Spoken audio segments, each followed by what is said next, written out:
আপনারা কেমন আছেন? আশা করি ভালো আছেন। মিলিও ভালো আছে। মিলি রান্নাঘরে আজকে দেখানো হবে পুঁই শাক। পুঁই শাকগুলো একটুখানি শুকিয়ে গেছে বলে একটু ভাপিয়ে নেব।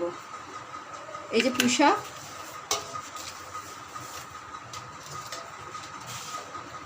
আনা হয়েছে অনেক দিন ধরে, তো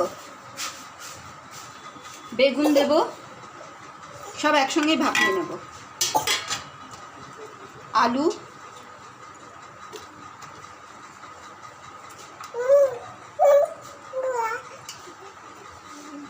কুমড়ো,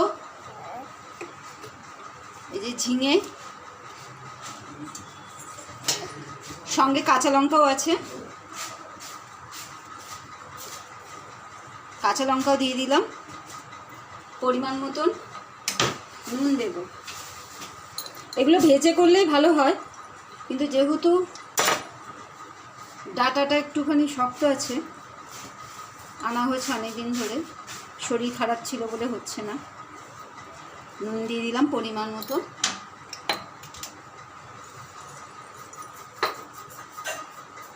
হালকা একটুখানি জল দিয়ে দেবো, দিয়ে এগুলোকে একটা স্টিম দিয়ে নেব।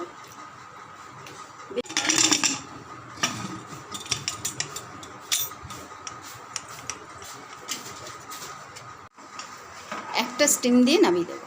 তেল দিচ্ছি, তেল দেওয়া হয়ে গেছে। আমার পুঁই শাকটা বয়েল হয়ে গেছে। খুব বড় বড় ইলিশ মাছ, দেখুন, ইলিশ মাছের মাথা দিয়ে আজ পুঁই শাকটা করব। ইলিশ মাছগুলো রেখে দিয়েছি, অন্য দিন একটা কিছু করব। আজকের এই ছোটো ছোটো ইলিশ মাছের মাথা দিয়ে পুঁই শাকটা করব। আপনাদের দাদা নিয়ে এসছে। এইবারে নুন দিচ্ছি।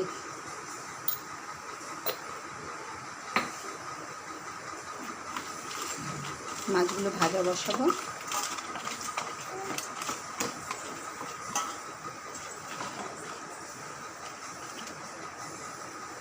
মাছগুলো ভাজা বসাচ্ছি।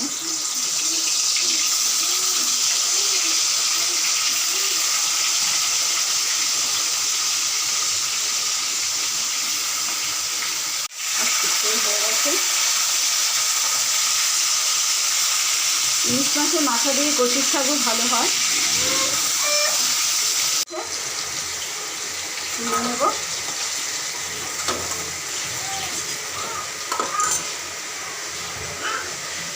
কালো জিরে দেবো। এটা যেহেতু ইলিশ মাছের মাথা, ছোটো ছোটো ইলিশ মাছের মাথা,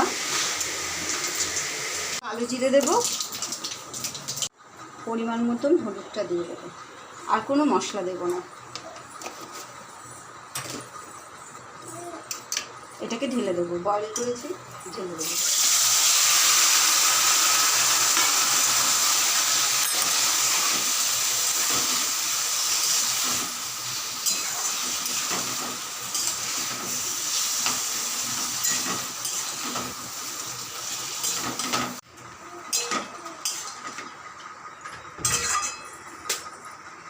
এবারে মাথাগুলোকে একটুখানি ভেঙে নেব।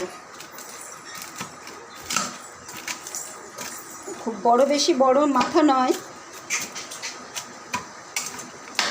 ছোট ছোট মাথা।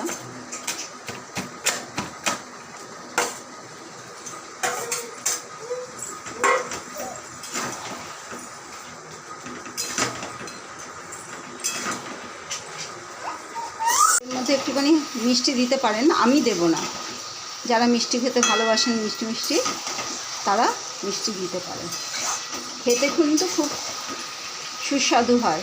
যে খুব সাধারণভাবে করেছি, খেতে বাজে হবে না, তা না, ভালো হয় খেতে। উঠে গেছে, সে খুন্তি নাড়বে। সে কি পারে বলুন বন্ধুরা? আর আমার চ্যানেলে মিলির রান্নাঘরে হয়ে গেছে, নামিয়ে দেবো।